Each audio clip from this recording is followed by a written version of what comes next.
வணக்கம். இன்னைக்கு உங்களுக்காக கதை சொல்ல வந்திருப்பது வியல் உங்கள் சகி. இன்னைக்கு நம்ம பார்க்க போற கதையின் பெயர் தேடி வந்த தோழி. கதைக்குள்ள போலாமா? என்ன ஈஸ்வரி, சரியா போய் இறங்கிடுவே இல்ல?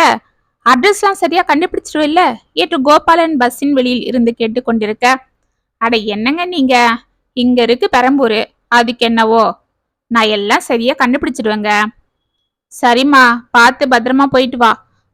நான் சாயங்காலம் வரதுக்குள்ள சீக்கிரம் வந்துடு, சரியா? ஏன்னா நீ வீட்ல இல்லைன்னா எனக்கு என்னவோ போல இருக்கும். சரிங்க என்று சிரித்தாள் ஈஸ்வரி. பஸ் கிளம்பியது. சரிம்மா, பார்த்து அங்க போனதும் போனை போடு, சரியா என்று சொல்லி கொண்டே பஸ்ஸோடு சற்று தூரம் வந்த கோபாலன் பஸ் வேகம் எடுத்ததும் அங்கேயே நின்றார். அவருக்கு கையை காட்டிவிட்டு திரும்பினாள் ஈஸ்வரி. அருகில் ஒரு இளம் பெண் அவளை ஆச்சரியமாக பார்த்து கொண்டு லேசாக புன்னகை செய்து கொண்டிருக்க, அவள் ஈஸ்வரியை பார்த்து, என்னம்மா, எங்க இறங்கணும் என்றாள். பெரம்பூர்ல தாம்மா.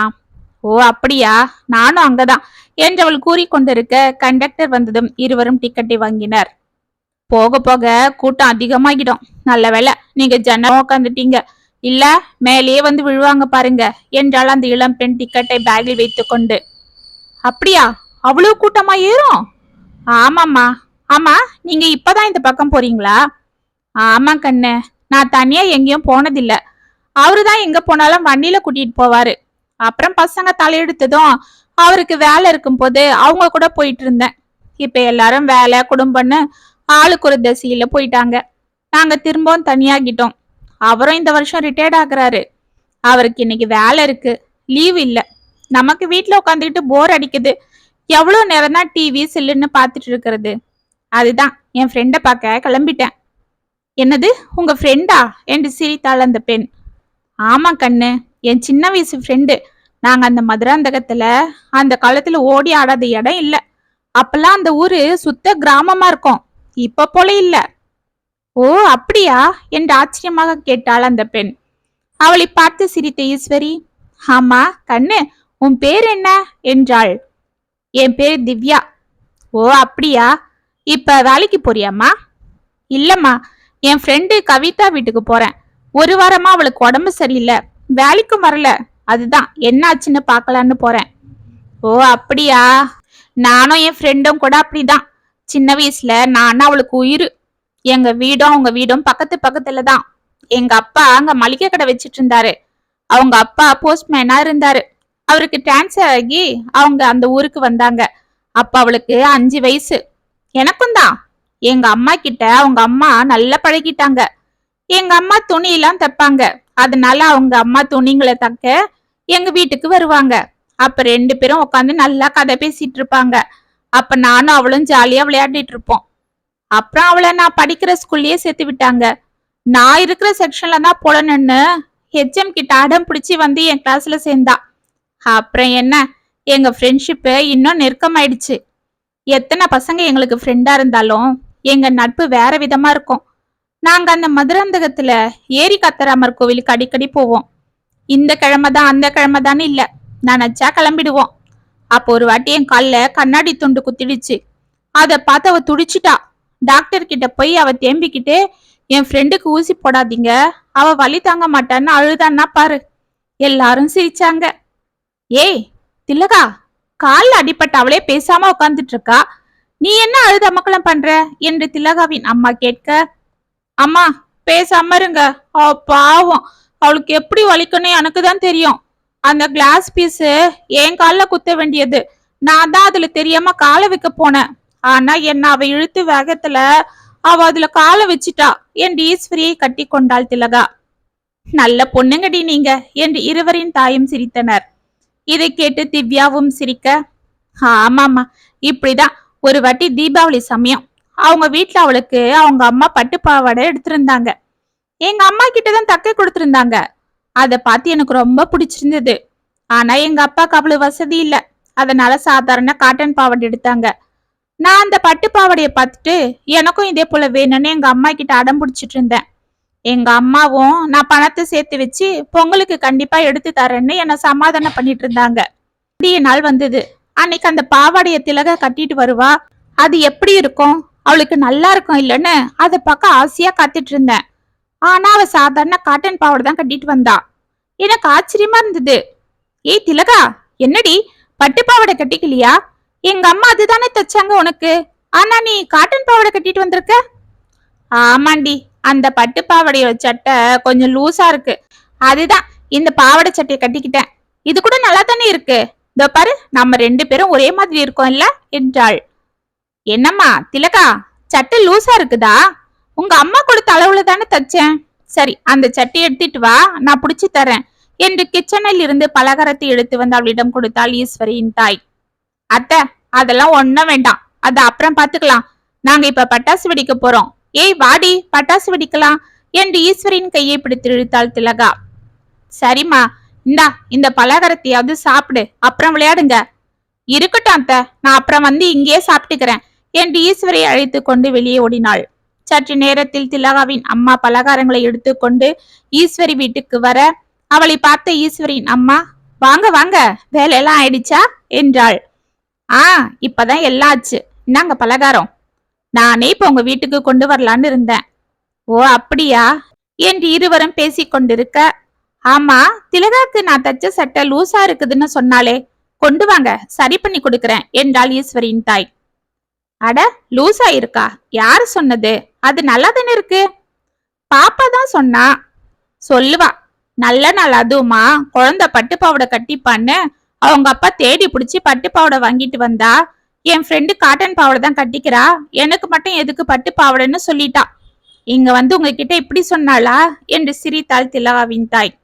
பட்டாசு எடுக்க உள்ள வந்த நானு இத கேட்டுட்டு அசந்து நின்னுட்டேன். இப்படிதான் எனக்காக அவளும் அவளுக்காக நானும்னு ரொம்ப ஒத்துமையா இருந்தோம். இப்படியே எங்க காலம் சந்தோஷமா போயிட்டு இருந்தது. நாங்களும் 7வது வந்துட்டோம். அப்பதான் அவங்க அப்பாக்கு சென்னைக்கு மாத்திட்டாங்கன்னு அவங்க குடும்பத்தோட இங்க வந்துட்டாங்க. அப்ப அவளும் நானும் அழுது அமக்கலம் பண்ணிட்டோம். அதுக்கப்புறம் அவங்க அப்பா ஏதோ வேலை விஷயமா 2 வாட்டி மதுராந்தகம் வர அவர் கூட என்ன பார்க்க இவ்வளவு அடம் பிடிச்சி வருவா. அதுக்கப்புறம் அவ்வளவா வர்றதில்ல. அப்புறம் நானும் படிப்பை முடிச்சுட்டு கல்யாணம் பண்ணிக்கிட்டு வந்துட்டேன். அப்புறம் குடும்பம், வீடு, புருஷன், குழந்தைங்கன்னு இப்படியே போயிடுச்சு. அதுக்கப்புறம் நீங்க திரும்பவும் சந்திக்கவே இல்லையா? இல்லம்மா, இப்ப போல அப்பெல்லாம் செல்போன் அது இதுன்னு இல்ல.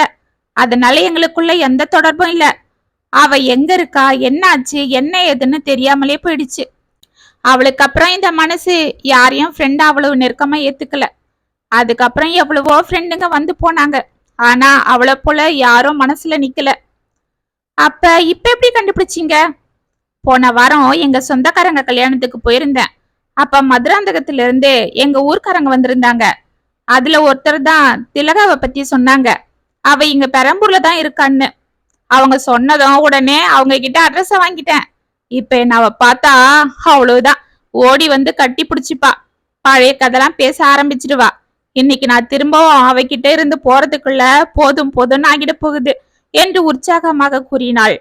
அவள் உற்சாகத்தை பார்த்த திவ்யா, நட்புன்னு வந்துட்டா எந்த வயசுலயும் ஒரு துள்ளல் வந்துருது என்று மனதில் நினைத்து கொண்டு சிரித்தாள். இதற்குள் பெரம்பூர் பஸ் ஸ்டாப் வர இருவரும் இறங்கினர். சரிம்மா, நான் கிளம்புறேன். நீங்க சீக்கிரமா போய் உங்க ஃப்ரெண்ட பாருங்க, நானும் போய் என் ஃப்ரெண்ட பாக்குறேன் என்றாள் திவ்யா சிரித்து கொண்டு. சரிடாமா, பார்த்து பத்திரமா போயிட்டு வா என்று ஆட்டோ ஸ்டாண்ட் சென்று அட்ரஸை கூற ஆட்டோ 10 நிமிடத்தில் அந்த பிளாட்டின் முன்னால் நின்றது. அதை ஆச்சரியமாக பார்த்த ஈஸ்வரி, பார்த்தா லக்ஸரி பிளாட் மாதிரி தெரியுது. திலகா நல்ல வசதியா தான் இருக்கா போல இருக்கு. அவங்க வீட்டுக்காரு கூட ஏதோ பெரிய வெளியில இருக்காராம், அவங்க சொன்னாங்களே. எப்படியும் அவ குணத்துக்கு அவ நல்லாதான் இருப்பா என்று உற்சாகத்தோடு லிப்டிடம் சென்றாள். லிப்ட் 2nd ஃப்ளோரில் நிற்க அந்த அழகான டிசைன் செய்யப்பட்ட கதவின் முன்பு நின்ற ஈஸ்வரி உற்சாகத்தோடு காலிங் பெல்லை அழுத்தினாள்.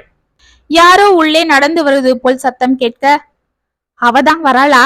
ஆமா, அவளதான் இருக்கும். என்ன பார்த்ததும் என்ன கத்த போறாளோ. அவ அப்பவே சரியான சுட்டி. ஆனா இப்ப வயசாகிடுச்சு, அதுக்கான பக்குவத்தோட இருப்பா.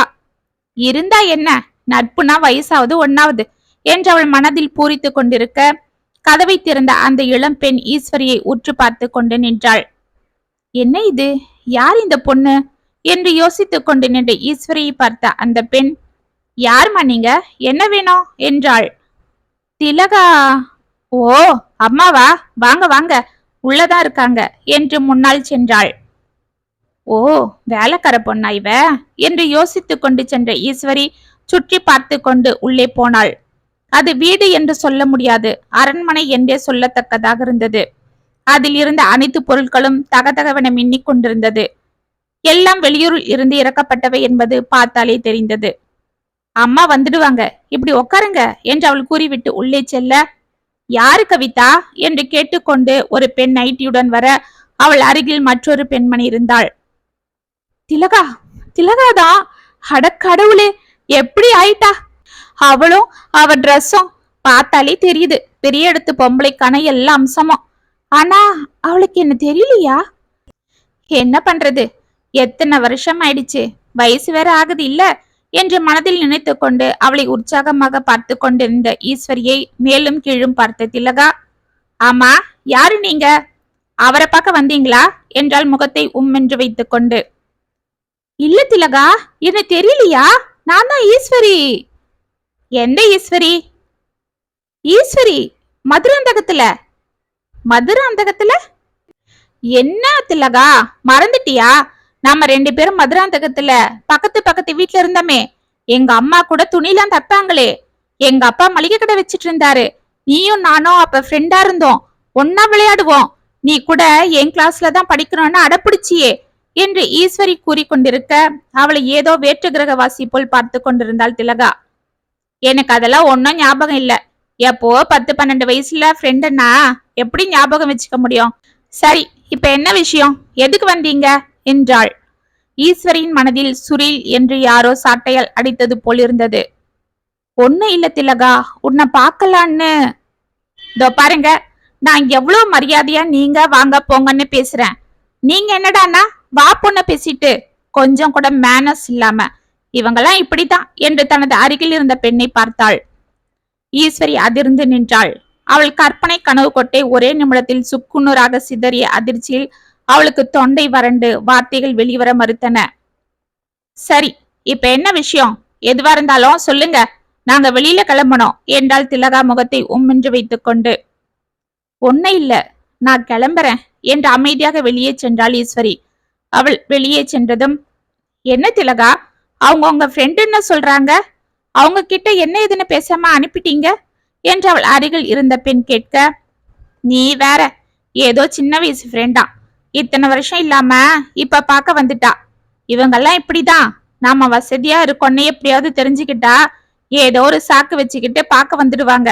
அப்புறம் வீட்டுல கஷ்டம், பசங்களை படிக்க வைக்கணும், வேலை வாங்கி கொடுக்கணும், பணம் கொடு, அது இதுன்னு சொல்லுவாங்க. இவங்கெல்லாம் ஆரம்பத்திலேயே கட் பண்ணி விட்டுடணும் என்றாள். இதை கேட்டு ஈஸ்வரின் தலை கிர்ரென சுற்ற அவள் எப்படியோ தட்டு தடுமாறி கொண்டு அவமானத்தால் கூனி குறுகி பஸ் ஸ்டாண்ட் வந்து சேர்ந்தாள். மீண்டும் பஸ்ஸில் ஏறி அமர, என்னம்மா உங்க ஃப்ரெண்ட பாத்துட்டீங்களா? ஆமா, இவ்வளவு சீக்கிரம் வந்துட்டீங்க. நீங்க சொன்னதை பார்த்தா இன்னைக்கு அவங்க உங்களை விட மாட்டாங்க இல்ல நினைச்சேன். இப்படி இவ்வளவு சீக்கிரம் பாப்பனே நினைக்கல. நானும் என் ஃப்ரெண்ட பார்த்துட்டு இப்பதான் வந்தேன் என்று சிரித்தாள் திவ்யா. ஈஸ்வரி அமைதியாக இருந்தாள். என்னம்மா டல்லா இருக்கீங்க? உங்க ஃப்ரெண்டு அங்க இல்லையா? இல்ல என்று அவள் தயங்கிக் கொண்டே அவளை பார்க்க அவள் எதை கேட்க வருகிறாள் என்பதை புரிந்து கொண்ட ஈஸ்வரி, ஆமாம்மா என்று தலையை ஆட்டினாள். அடடா, என்னம்மா, அவங்களை யாரோ உங்க சொந்தக்காரங்க பார்த்ததா சொன்னாங்கன்னு சொன்னீங்க, அதுக்குள்ள என்னாச்சு என்றாள் திவ்யா. அவ என்னவோ உயிரோட தான் இருக்கா, ஆனா என் மனசுல இருந்த திலகா தான் இறந்துட்டா என்றாள் ஈஸ்வரி பெருமூச்சு விட்டு கொண்டு. திவ்யா அமைதியாக அவளை பார்த்து கொண்டிருந்தாள். ஏய் ஈஸ்வரி என்று அழைத்து கொண்டு அவள் தோள்களை பின்சீட்டில் இருந்து தொட்டது இரு கரங்கள். டக்கென இருவரும் திரும்பி பார்க்க ஈஸ்வரி வயதுடைய ஒரு பெண் அவளை மலர்ந்த முகத்துடன் பார்த்து கொண்டிருந்தாள். ஈஸ்வரிக்கு ஒன்றும் புரியாமல் அவளை பார்த்து விழிக்க, ஏய் ஈஸ்வரி, என்னடி அப்படி பாக்குற? நான் தான் கமலா, கருங்குழியில உங்க பெரியப்பா வீட்டு பக்கத்துல இருந்தனே. நீ கூட உங்க பெரியப்பா வீட்டுக்கு வரும்போது நாம விளையாடுவோமே என்று கூற ஈஸ்வரிக்கு லேசாக நினைவு வந்தது. திலகாவை தவிர அவள் மனதில் எந்த நட்பையும் பெரிதாக ஏற்றுக்கொள்ளாததால் அவளுக்கு கமலாவின் நினைவுகள் மறந்திருந்தன. என்னடி, என்ன மறந்துட்டியா? அப்படி முழிக்கிற என்று அவள் முகத்தை என்று வைத்துக் கொண்டு சிறிது ஏமாற்றம் நிறைந்த குரலில் கேட்க, திலகாவின் வார்த்தைகளால் தான் பட்ட அவமானத்தை நினைத்து கொண்ட ஈஸ்வரிக்கு, இல்ல இல்ல, எனக்கு ஞாபகம் வந்துருச்சு. உன்னை பார்த்து அதிர்ச்சியில அப்படி ஷாக் ஆகி நின்னுட்டேன், அவ்வளவுதான், வேற ஒண்ணும் இல்ல என்று அவளை கட்டி கொண்டாள். ஆ, அதுதானே பார்த்தேன். ஏன் ஈஸ்வரியாவது என்ன மறக்கிறதாவது என்று அவளும் வாரி அணைத்து கொள்ள, ஆமா, எப்படிடி இருக்கிற? எத்தனை பசங்க? என்ன பண்றாங்க? நான் உன்னை பத்தி உங்க பெரிய பாப்பா என்கிட்ட அப்பப்ப கேட்டுட்டே இருப்பேன் தெரியுமா? அவங்க எல்லாரும் ஊரை விட்டு போயிட்டதால அப்புறம் சுத்தமா எதுவும் தெரிஞ்சுக்க முடியல. சரிடி, என் வீடு இங்கதாண்டி மயிலாப்பூர்ல இருக்கு. நீ கண்டிப்பா வரணும் என்று அவள் கூற, வரேன்டி, நீயும் எங்க வீட்டுக்கு வரணும். எங்க வீடு டி நகர்ல தான் என்று அந்த இரண்டு தோழிகளும் உற்சாகமாக தனது பழைய நினைவுகளில் மூழ்கினர். திவ்யா இதை பார்த்து சிரித்து கொண்டு வந்தாள். இத்துடன் தேடி வந்த தோழி கதை முற்றும். உங்களுக்காக நான் எழுதின இந்த கதை உங்களுக்கு பிடிச்சிருந்தா கமெண்ட்ஸ்ல சொல்லுங்க, லைக் பண்ணுங்க, ஷேர் பண்ணுங்க, மறக்காம சப்ஸ்கிரைப் பண்ணிக்கோங்க. மீண்டும் நாளைக்கு வேற ஒரு சுவாரஸ்யமான கதையோட உங்களை சந்திக்கிறேன். அது வரைக்கும் இணைப்பிலே இருங்க. இப்படிக்கு வியல் உங்கள் சகி.